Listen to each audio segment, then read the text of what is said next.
Hello, everyone, and welcome to today's webinar. The webinar is called Closing the Courage Gap, Building Your Professional Courage. And we are joined by two very special guest speakers. First is Reima Shakeir. Reima Shakeir is an international scholar, author, and former executive focused on leadership and its power to transform organizational culture and drive meaningful change. She's now a full-time faculty at the NYU Stern School of Business and also teaches at the University of Pennsylvania. And we're also joined by Khaleel Seecharan, who is a mid-career 2012. He's an organizational development and adaptive leadership consultant. His work spans mission-driven and international organizations where he blends doctoral research rigor with practical solutions in executive coaching, facilitation, organizational diagnosis, and strategy. So please join me in welcoming our two speakers, and I will turn it over to Khaleel. Kathy, thank you so much for that kind invitation. And also, thank you for your service as board chair for the Alumni Board, which I know does wonderful work and has been so gracious both with the alumni team and with us, inviting us to be able to speak today. So I'm going to switch to my screen and share my screen so we can dive into our content. So thank you, everyone, for joining us today to explore closing the courage gap and how you build your professional courage. As Kathy said, my name is Khaleel, and I'm joined with Reima, and we're delighted to be here, and we're going to dive right in. One of the things about one of the times we're going to be doing today is making sure that we are present. This content is not something that you can just pop in and out of. We're going to be on a journey. And so as much as possible, we'd love for you to start with us and stay with us through the end. We're also going to do an activity in the middle. And so the goal here is to be able to, especially when we ask for experiential things to come forward, to be curious and compassionate about what others are sharing. And one of the things we're going to do when we talk about asking for people to share experiences, and this I learned from Reima, you want to aim for a 4 to a 7, not a 0 and not a 10. What does that mean? We're asking an example. It can't be, oh, I stubbed my toe.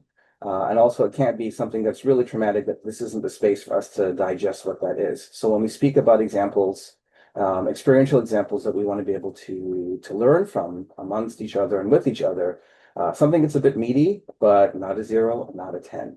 And then one of the other facets of having been all alum at the Kennedy School is what is said here remains here and what is learned here does not. And so for those who might be called upon or share experiences, let's keep those identities confidential, but let's take the learning of their lived experiences that we can take back ourselves and share with our own circles as we continue to move forward. And so this is usually somewhere between a 4-hour session to a 2-day offsite. And we're obviously not going to be able to fit all the content that we intended to do on this particular hour we have together. But what's in green is what we hope we'll be able to cover today. And so we're going to start by just doing framing of what the courage gap is. Speaking about the difference between confidence versus courage, which Reima will walk us through, and then we'll do an activity, which is normally a worksheet, but we've modified it to be a slide on mapping the courage landscape. And then we're going to speak about the frozen middle and context-based risk, and then touch on the courageous conversations framework, and then have some time for questions and answers afterwards. And, you know, when we were designing this content, we were actually approached by a client we did previous work for, and they asked us to think about how to unlock middle managers within their organization, with the idea that unlocking middle managers within their organizations would unlock culture within their organization. And Reema and I showed up, and we were like pasta chefs in a kitchen. We kept throwing pasta up on the ceiling to see what stuck. And it took us about 6 months before what emerged became this concept of professional courage. So we're really, really delighted to dive in. Reema, before I move into our content, is there anything you want to say? Otherwise, I'll dive straight in. Okay, let's go. So one of the underlying concepts that underpins the concept of this idea around professional courage is the difference between what we would say is a manager versus a leader. And these are concepts that really, when you look at them, the definitions are very straightforward. A manager is someone who just focuses on the delegation and the monitoring and enforcement. Uh, and then a leader is someone who really is about developing people, fostering growth, and bringing a human-centered approach to how we think about working in groups and systems together. And the challenge we often have is that leaders, because navigating as leaders, whether it's in a professional setting or in a personal setting or in other settings, um, it's really hard to see through and navigate what is in front of us with clarity and with purpose.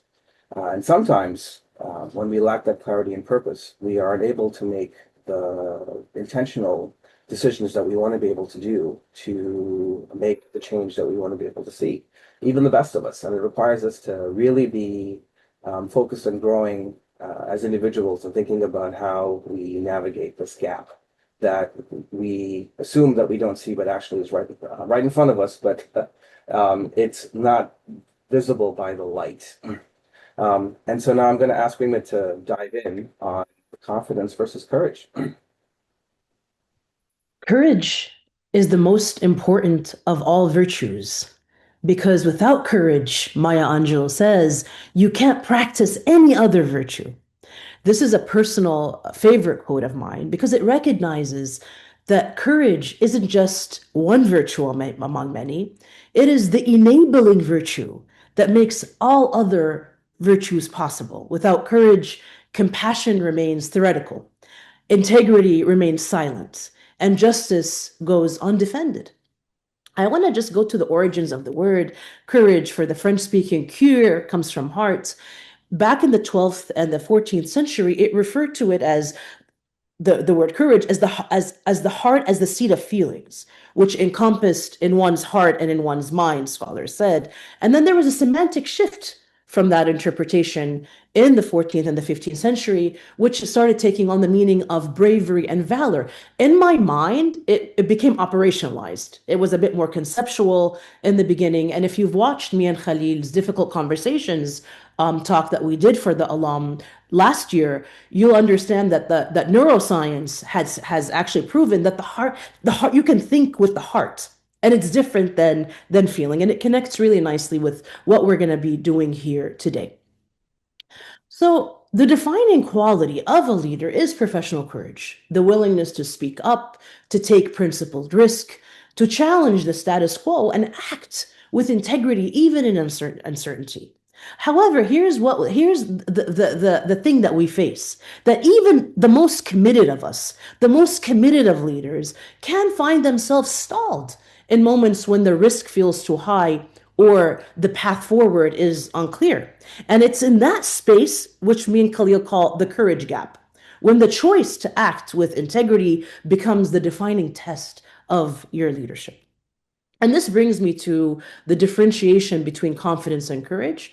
Confidence and courage are two essential psychological qualities, and they're often used interchangeably. They're fundamentally different in both their origins and their roles in our lives. First, let me start with defining confidence.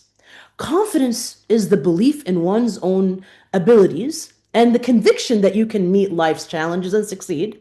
It comes from a realistic sense of your capabilities, often built through lived experience, skill set development, and actual repeated success. When you feel confident, you approach situations with an assurance because you trust in your preparation and the competence that you developed. On the flip side, courage is the willingness to act in spite of fear, doubt, and uncertainty.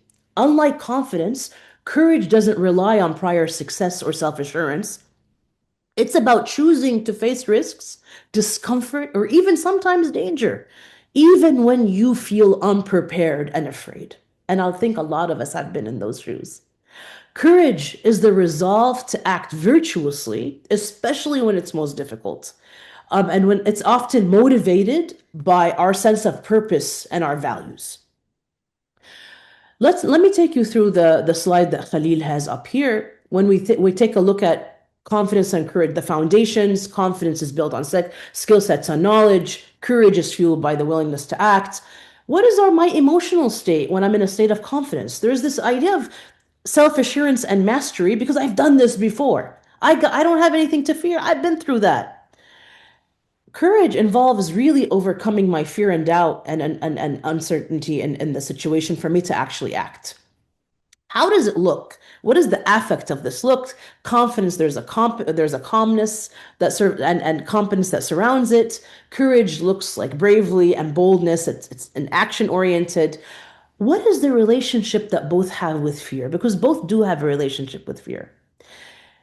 Confidence goes down, in confidence, fear goes down through preparation. The more prepared I am, the more I've had this experience, my fear starts de-escalating. In courage, it involves action despite the persistent fear. I'm scared to death, but I'm still gonna do it. I'm still gonna do this. How does it look when it develops? Confidence grows through practice and repetition, courage through facing and embracing risks. To put it simply, for all of us here, confidence is what you feel when you know that you can do something because you've done it before and you've prepared for it. Courage is what you need when you're not sure you can do it, but you act anyway. And research in psychology actually supports this distinction. Courage is often described in the literature as a process that begins with a trigger, an event or a challenge, and it involves a conscious decision to act despite risk. And it's usually motivated by a noble purpose or value that we stand for. Confidence, on the contrast, is the calm that comes after you have acted courageously and gained experience, reinforcing your belief in your abilities. Confidence grows from experience and success. Courage is what gets you to act before you have that experience. Both are vital, but it's courage that often comes first that enables us to step into the unknown, to take risks, and ultimately build the confidence that you seek. But some of the questions we might have is, why is courage necessary before confidence can develop? It's necessary because confidence can develop in personal growth, because courage is what enables you to take action in the face of fear, uncertainty, and self-doubt in situations where confidence has not yet been established. So confidence is typically the result of repeated experience and success. It's the belief in your abilities that grows as you see yourself overcoming challenges. However, in any new and intimidating situations, you can't rely on confidence because you haven't yet proven to yourself that you can succeed. And this is where courage comes in. It's the willingness to act despite feeling afraid or unprepared. Academic research, folks, actually supports the sequence. This is not because me and Khalil feel like it, of why we're framing it like this. Actually, in academic research, courage is defined as the behavioral approach in the presence of fear. And studies show that actually courageous action predicts whether people will actually move forward in fear eliciting situations.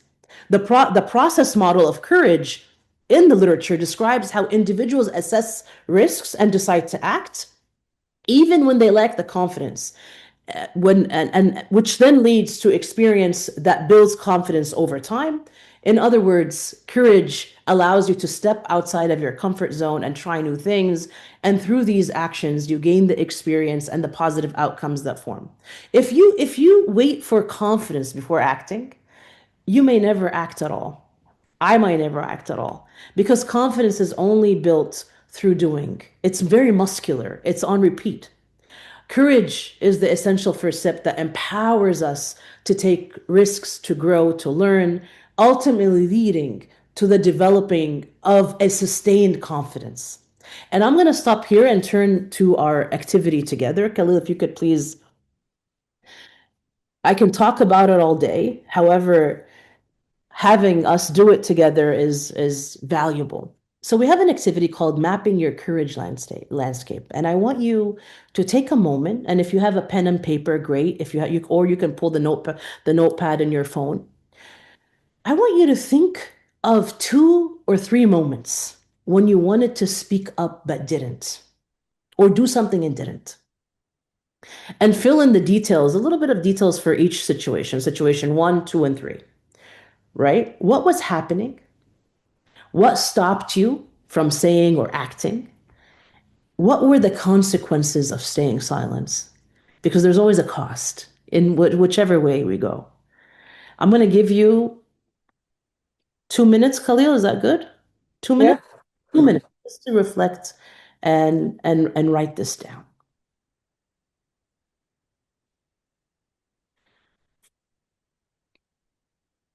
The interesting part about doing this particular exercise is for many of you, you already know one or two of those situations because it's been at the forefront of your mind and you've reflected on it or thought about it repeatedly over a long length of time.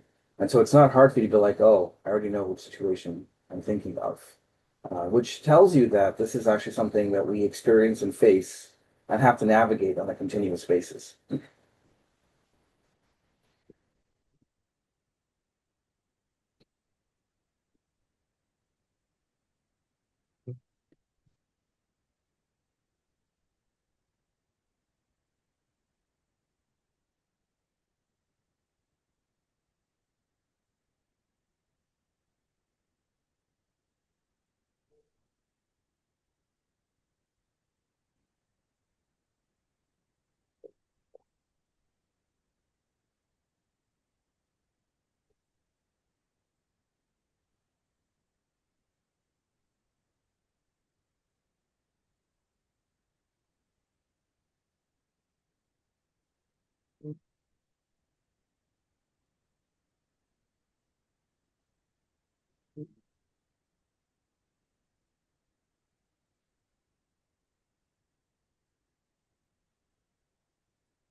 How are we doing on time, Khalil? I think we can move on, or we can ask some people to share one of their two of their experiences if they'd like. All right. That would, if perhaps we have a volunteer or two that can share with us a situation that they've encountered.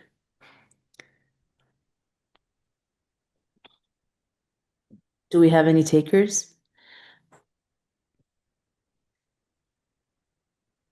Picture. I don't know if you could see me. My name Yeah. is Kyoko. So this happened about 2 weeks. One incident happened about 2 weeks ago. We were on a group call. The manager, the most senior person in the call, made an inappropriate comment, more like DEI related. I did not um, say anything at that time because I thought it would be better dealt with privately than on the call with the other people on it. It's still on my mind because the managing director in HR DEI, who I wanted to consult with first, it has been on vacation, and tomorrow I'm meeting her, and then going to figure out a way to how to best bring it up to the senior manager. So that's my one situation. Thank you. Thank you, Kayoko, for sharing that. I want to acknowledge a few things in what you shared. One is that identity-based risk is very real. So when we talk about acting with courage, I am not unaware or not taking into consideration that depending on where our identities lie, that risks can be higher for folks other than other folks. So I understand why you would want to also perhaps attend to this privately, and then also you assess the situation, right? Sometimes the calling in, depending on the circumstances, needs to be a public, and sometimes it can be handled behind closed doors. So Khalil, I think we've had so many kinds of experiences in our journeying together with organizations that talk to what Koyoko shared. Would you share a few thoughts on this, please?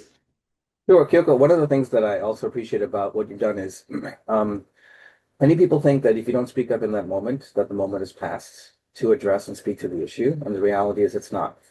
It could be 6 months from now, it could be 6 days from now, it could have been 6 minutes from now, or it could be in the moment. There's always the opportunity to be like, no, I just want to reflect on something that happened. last week or 2 weeks ago when this comment was made, and I didn't feel comfortable or I wasn't ready to speak up or share my thoughts, but I am now. And if you're open to it, I'd love to now engage with you and share some of the thoughts I had about the comment that you made. And so that door is never closed. And for a lot of us who navigate this type of work, we assume that when the moment is past, then that door is shut and we can't go back and open it and touch it. But actually, you can. You can open that door. And actually, you can go back to that door more than once if it helps you navigate. Because the thing about these conversations, which is a whole different training for us, is that it's usually a long conversation with many conversations. It's never a conversation or the conversation. It's ongoing dialogue. And it's hard when you aren't ready or you haven't practiced or you don't have the habit of doing it very often. It's actually why difficult conversations are so hard. It's because we avoid doing them. And so thank you for sharing your example. And I'm sure many have also, who are on this call, have faced or seen similar challenges and walked away going, what could I have done differently? Rima, why don't we move on to our next slide, just in the interest of time? Thank you. Thank you. All right. I want you to take a look at the different contexts that we have on the slide. Usually this is a handout that we would give you if we had you in person, but we had to adapt. I want you to put a check mark on instances where you were most courageous and instances where you were least courageous. For example, speaking to authority. In that context, are you most courageous, or is it least? Are you showing up as least courageous in that? Giving feedback to a peer. Feedback is very hard.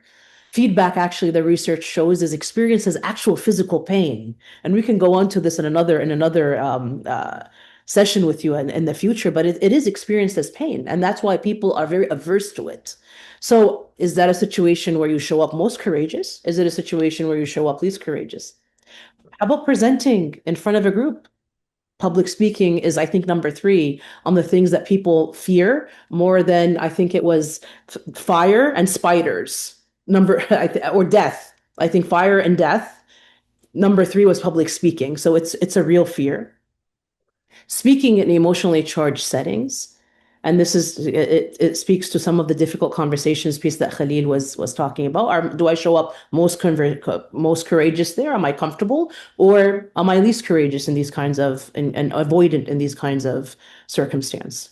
Addressing exclusion or bias, like we just heard, or advocating for oneself. Am I most courageous or least courageous? Some of us are more bold and have more courage when we're speaking for others, when it's somebody else that's been wrong. But sometimes when it's us, we put ourselves in a back burner.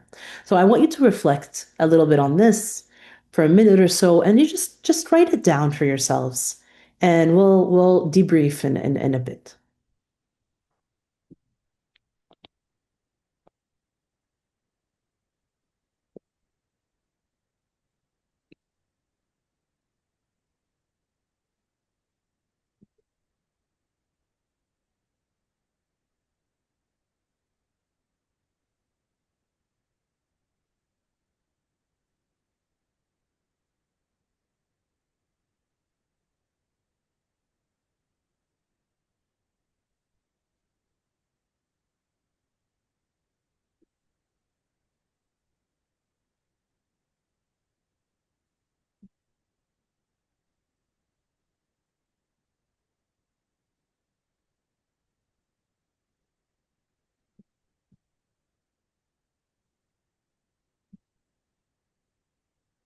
All right, Khalid, do you want to move us to the next slide, please? All right. Take a minute and think about the prompts I have up on the slide to connect courage to your own personal values. You've had a chance to think about certain contexts, pieces of where you've showed up and perhaps didn't show up the way you wanted to. What values were at stake in the situations above? When did you act courageously? And what helped you do it? What resources, internal or external, did you pull on? What stories do you tell yourself about what is going to happen if you speak up, because we all have that internal monologue going on, right? The playlist. Everybody has a playlist. So what playlist was in the back as you did this? Take a minute and think about these things, and then I would love for us to debrief and perhaps for folks to share if they're willing what's coming up for them.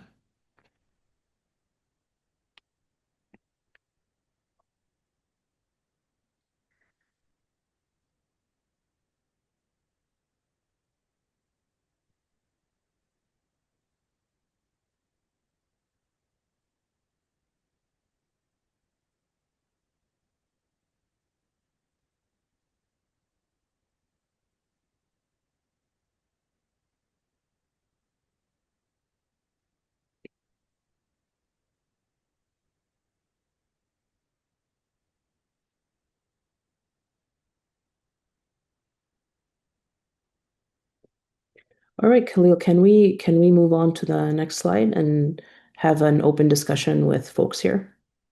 Sure. Right. Here's what we want you to think about as you've put these thoughts, experiences on paper or on notepad. What patterns about yourself are you seeing emerge? And then in the terms of this, when we asked you about the stories in the playlist, what risks were real versus assumed? What would have helped you act with more courage? Where do we tend to go silent and why? And what values are we protecting or postponing? And I'm happy to hear wherever piece you want to tackle from this. All is welcome. Yeah. Ben? Anyone want to jump in? We'd welcome some of the thoughts you might have after going through this exercise. Mm-hmm.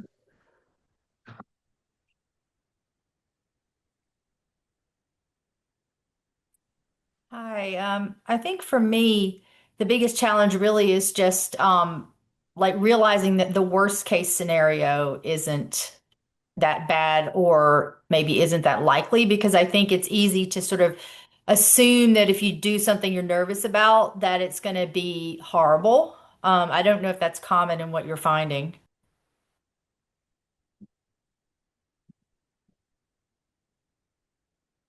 Khalil? I see Julie raised her hand. Let's get a couple of thoughts and then we can offer some feedback. Julie, please unmute and share.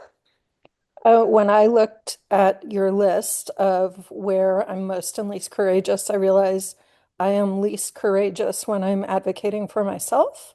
And I think that's because I don't know, fear of rejection or feel more vulnerable. Like professionally, I'm good at advocating for others and being courageous, but when it comes to me, I step back a little.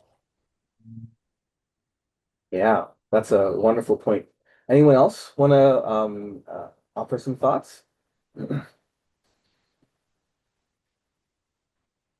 Carrie Ann, if I'm saying that correctly, and Julie, share feedback that is very consistent with others we've done this workshop with, which is that we often put ourselves on the back burner, but we are more courageous in standing up for others when we see someone not being treated with the values that we hold dearly.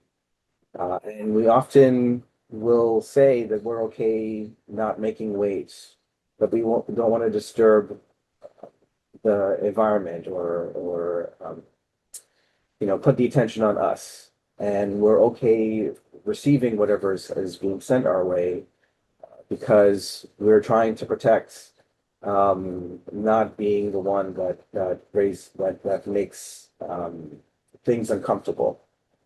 Yet we're the ones that are being internally uncomfortable and we're holding back because we're afraid we're going to make others uncomfortable. Not realizing that in actually doing so, we might actually be continuing an environment of uncomfortableness that's pervasive.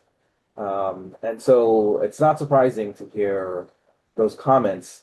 And that's actually one of the reasons why we felt this was such an interesting space to build a course and to explore how to help people navigate doing that, because some of the values we're actually protecting are actually values that if we were to sit back, we would say those don't represent who we are. We're actually allowing values that we don't agree with to continue to exist. Instead, we acted with more courage. We might actually introduce or call out the values we want others to have to come forward and be in the space, whether it's personal or professional or group settings, to be present. Right, Reima? Absolutely, absolutely. I think it was Maya Angelou had said that being willing to speak up for oneself is an act of love. It's an act of self-love, but also an act of collective love. In that, a couple of things happen. One, a person perhaps that's on the sidelines when they see this, they might take initiative and also advocate for themselves. So there's that collective piece, but also a willingness to put myself forward because I believe not an ego thing, of the service, of the goodness, of my impact in a situation, right? That belief when we put ego aside, fear of rejection aside, that let that drive me more than the fear of maybe getting a no or being judged because of it. And then it's muscular. The more we do it, the more it shows up and we're able to actually operationalize that for ourselves and for others. Absolutely. Let's move on, just because we have to keep track of the time that we have together. So, I mentioned at the very beginning of when we started that the context of how we came together to design this work was the idea of how do we unlock middle managers who exist within organizations to really bring institutional culture forward. And I think one of the challenges when you are someone who is in middle management, whether you are senior middle management or lower middle manager, or you are the entry point, or you're in the C-suite, is that there's always these pressures, either from above us or below us. And this frozen middle is essentially this group of people that are unsure how to act. So what they do is they choose not to act. And so they are swayed either by those below them or those above them, and they don't really take any additional step. And so what's happened is there is almost a state of paralysis because you're not able to realize how you can, if you are able to navigate between these two different groups, unlocking what could be powerful culture and values shifting in professional and group settings. So the idea behind this is that leaders are conduits for change. Their support or resistance can determine whether new initiatives succeed or fail. Inaction is actually a form of action. We don't always assume that, but choosing not to act is actually a form of action. And we also have to recognize that we face unique pressures, especially when we are, whether we're in the C-suite, whether we're in the junior suite, or whether we're in the middle suite, that we are balancing where we are and the needs and morale of our teams. That we exist as part of a group, as part of a system. There are system dynamics at play. There's how we show up as individuals. Reima mentioned identity-based risk, context-based risk, which we'll touch on after this. Without courage, it's easy to just say, it's easier for me to take no action and not realize that actually taking no action, we're allowing the values that perhaps we do not want to exist to stay within our organization or our systems or our groups.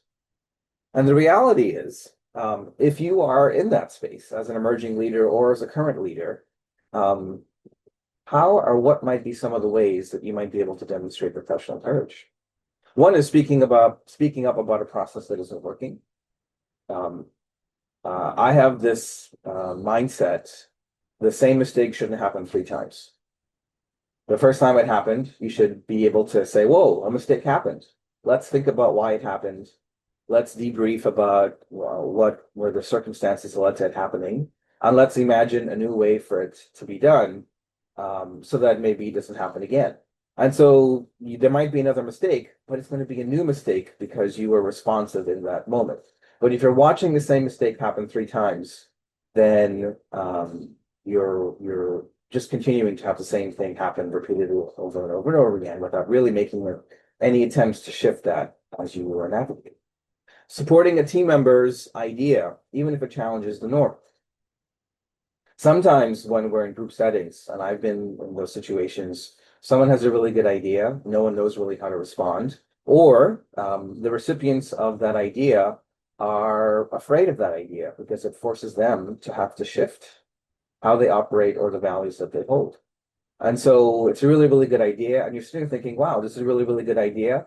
But in the moment, what's met in that meeting is silence.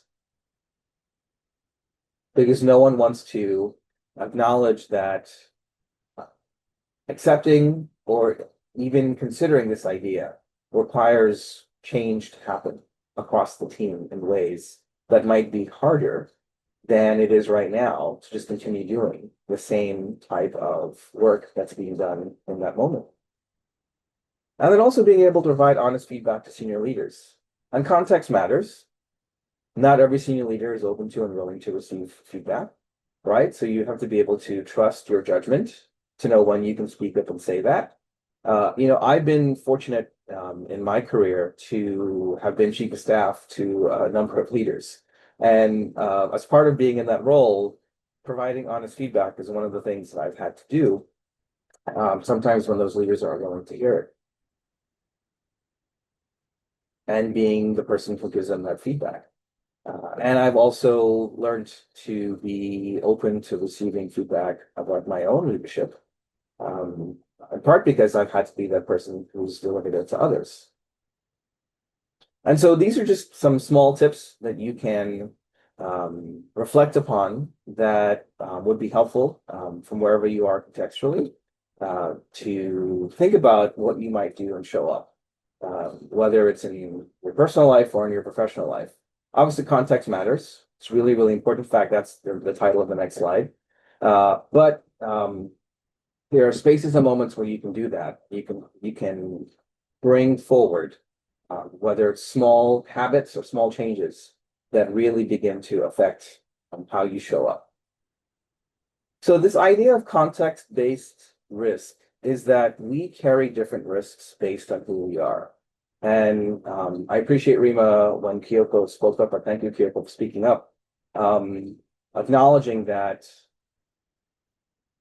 who we are and where we sit within the organization, what we look like, and even our circumstances, our personal circumstances, are all really, really important factors.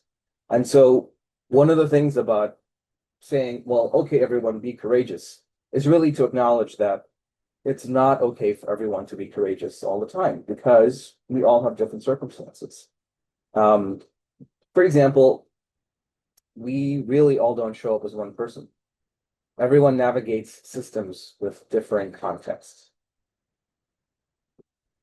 And there might be times when the factors that we have that are important to us make things challenging. In a previous client engagement, we were working with someone on the team, and she shared a personal story about her father. Her father works as a service worker on the organization that she works in, and it was an institution of learning. And because he worked there, she was able to get her tuition scholarships, essentially to cover the full cost to go there. And one of the challenges he faced was sometimes if he saw something that was not up to code or appropriate, he was hesitant to speak up because if he did so, he could lose his job. And in doing so, not only did he lose his job, but he would lose his daughter's ability to gain the education that she wanted to have, like he wanted her to have in order to be successful. And so when we talk about speaking up and having courage, there are times when you are going to factor in the needs of my family, my personal needs outweigh the needs of the values that I might want to show up in my workplace because the circumstances I have mean that I'm not able to do that. And we may not even realize that when we are carrying our own experiences, not realizing the experiences of others who are in the same space that we are. And so being able to have that understanding and awareness, both individually to understand sort of where we are and who we are and what drives it, pushes us, but also with others who show up in our system that are part of our teams, it's also really, really important and really valuable. And the idea here is that we want to normalize that there is a form of risk, context-based risk, in the environments that we're part of. And actually, courage is being able to make space for that risk to be seen.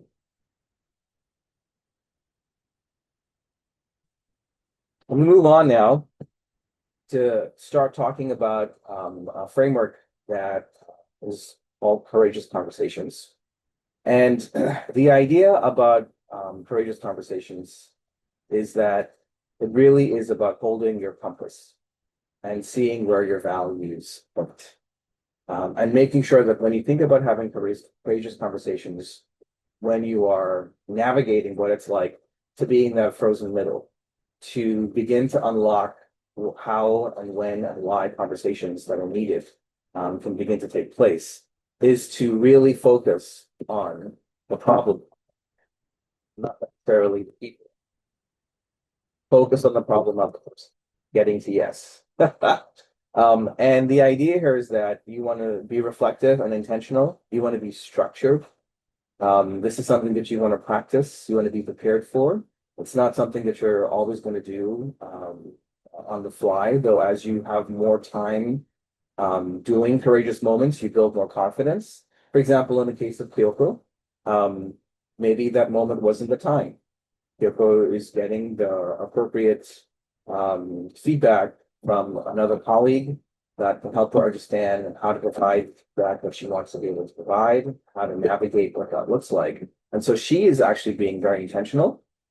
And even though she might not think about it this way, she's actually being quite brave, because she wouldn't have been prepared had she done it in the moment, but she is going to be prepared when she actually has that conversation when the time comes. So Kyoko is actually going through the steps of how to have a courageous conversation.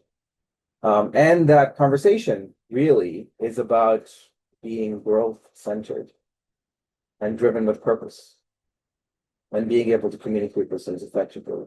So here are four really key things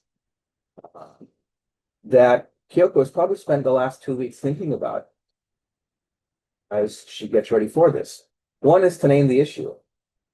On a call, something inappropriate was said at a person on the call. We want to share the impact. Everyone on the call heard that comment. They now know that the senior leader who said the comment made that comment, and they also know that a person was the recipient of that comment. And then own the intention. I'm asking to have this conversation because I wasn't prepared in that moment to provide feedback, but I am now. And I would like to share my thoughts about what happened and how I felt in that moment and how others of us may have felt during that moment. And I want you to receive this feedback. And the fourth is what the ask might be. And Kyoko has before her a number of options. One might be for that particular leader to reflect upon the comment that they made. Have they made that comment before? What do they think about now that they're made aware of how that comment might land in the future? The range can go from that all the way to perhaps that leader would be open to making an apology and sending an email back or a notice to everyone who's on that call, reflecting on the words that they said, the unintended impact that those words caused, and the ability to do some self-reflection so that as a leader, they would be better prepared and more aware before they make a comment like that. Feature. I'm going to ask Reema to join in because her insights are always better than mine. I wanted to elevate something, Khalil. A participant, sent me a private message and asked to be anonymous. To share a context, perhaps you can give some thoughts around it. Sure. I could read it to you. My situation was one where I was new to a government job and the only person of color. I realized that there were some unethical and possibly illegal dealings going on. The team lead was hiring my colleagues, government workers, for her husband's defense contracting firm. I wanted to speak up, but felt confused because it was out in the open, and yet no one was blowing the whistle. I also felt afraid of the blowback I'd receive, so I quit the job. This has bothered me for years. I felt I betrayed my values. If you could please just offer some thoughts to the person that shared this, be great. Well, first, for the person who shared it, thank you for sharing that. I think one of the things about being in situations like that is we are never prepared, which is why the moments it requires to be courageous for what we walk into. And so give yourself grace, first and foremost. Um, you are not the person who needed to solve everything about this particular problem. And we think sometimes that we have to be that particular person that solves the problem for everyone else. And so giving yourself some grace to recognize that this was not something that you could have solved entirely by yourself. It's permissible.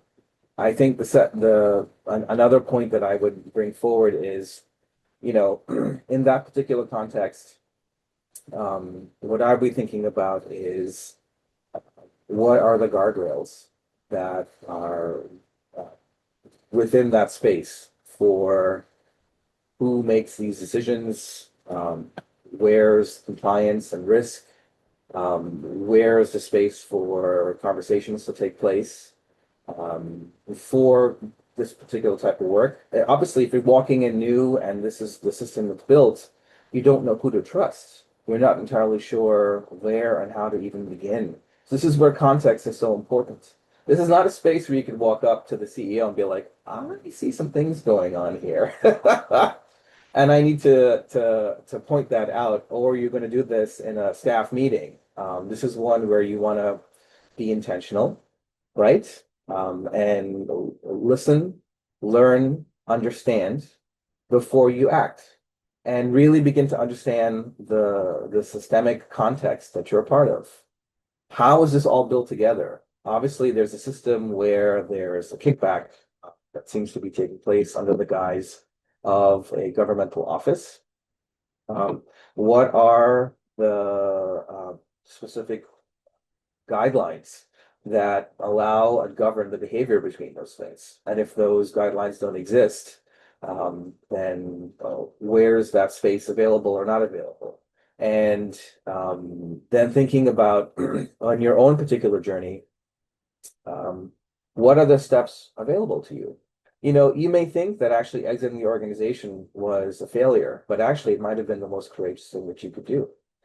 Because removing yourself out of the space meant that you, within your own context, upheld your values, upheld who you were as an individual. Where you may feel that you weren't really courageous was, I could have done more. Maybe you could have filed an anonymous letter or report that showed the dealings that were taking place. Maybe you could have contacted someone in the media where they would have not had the chance to smooth the story because you would have had access to information that would have basically acting in the case of a whistleblower, which is shocking the system that's there. Maybe there were more people within the organization who felt uncomfortable about what was actually happening within the organization and the kickback setup that was there, and you could have had more people who were actually in support of the behavior. And part of what might have been lost in that moment was someone to be the first person to say, what's going on here isn't acceptable. And I think what's really important is you have to judge your own context. And sometimes that context says, I can be the one that speaks up first, and I know others will come after me, or I'm not willing to be that person who speaks up. It's not the time, it's not the place. Reema? I want to share what somebody else just also shared anonymously. I feel it builds on what you just shared, Khalil. The person says that I have found that systems or institutions can be so embedded in their own ways of doing things that even when you speak up, you're not heard. So knowing when you have to leave to preserve yourself and values is also critical. I couldn't have said it better. Thank you to the person who shared this. Yes, it was Kenny Rogers that says you got to know when to hold them and you got to know when to fold them. What is your walkaway point, right? What is my walkaway point? And part of knowing oneself is being very clear on that when you assess the risks and say, you know what? I can yell and scream and kick and all I want. However, there needs to be some preservation of my own integrity and dignity. And this is where I walk away, and that's perfectly valid as well. Yes, one of the phrases that I use often in the consulting work that we do is systems are designed to protect themselves. And being courageous sometimes means confronting systems in ways that they don't want to be confronted. And so there are losses and value shifts that occur when you do that. And some leaders, which we're fortunate to work with, are open and ready to learn about where their systems might be failing and how to think about new ways to do that. Other systems are not open to that, and they are fearful of what is found, and they want to uphold and maintain the system that they have because it's easier for them, and they view power and control as a form of how their system stays intact. And being able to be courageous means knowing, as Reima just said, when to hold them and when to fold them. I'm cognizant that we have 5 minutes left. And first of all, I'm grateful for everyone who's writing anonymously. I recognize this call is recorded and perhaps you don't want to share. But this is the time where we were going to open. And this is our last slide for our content, which is that being courageous means having to live with a certain bit of discomfort. But in that discomfort, we're able to really grow, both individually and as the systems that we're part of. Thank you all so much. And it's wonderful to see such a wonderful HKS family that's here as well. Okay. Thank you.